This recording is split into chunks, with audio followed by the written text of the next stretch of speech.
Today, I came across a term called imposter syndrome.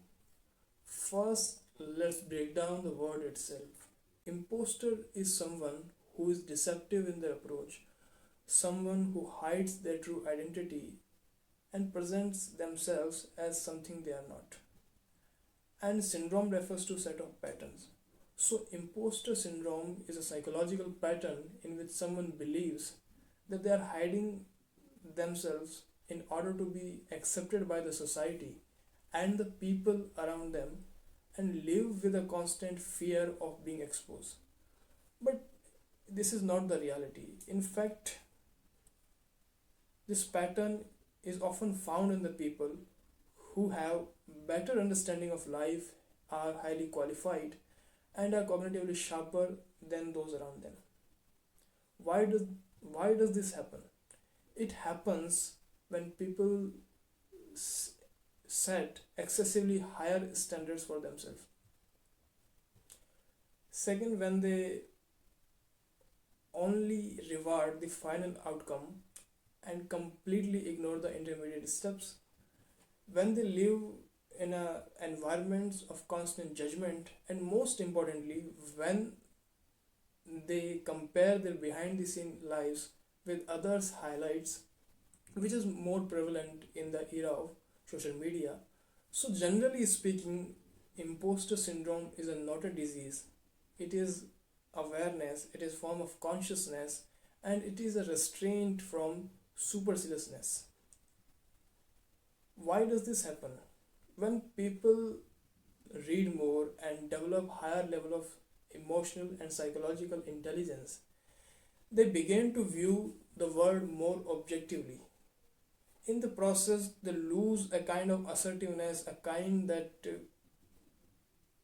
motivates action and fuels confidence. The subjective belief that I am the best and I will win at any cost gets replaced by more generalized and realistic outlook. The real problem begins when this realism turns inward and manifests as self doubt and overthinking. The noble idea of objectivity slowly transforms into a vicious loop of overthinking that I'm not good enough, my success is just luck, I don't deserve this, or people will find out that I'm not capable. This kind of thinking leads to self sabotage, and the person became unable to recognize his already achieved potential. But where there is a will, there is a way.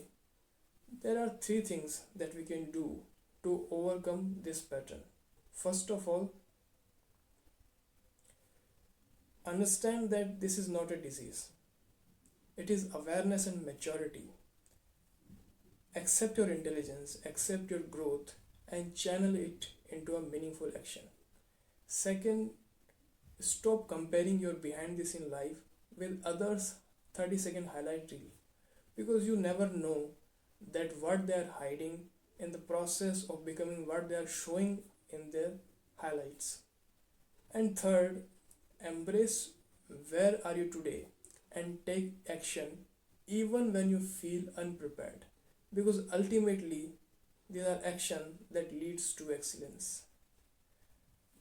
A very famous quote is every action you take is a vote for the type of person you want to become.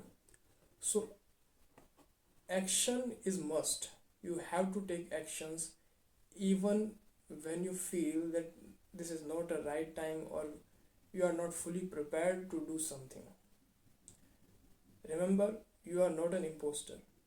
You are someone who sees more than the most, but you haven't learned yet to transform, to utilize it properly.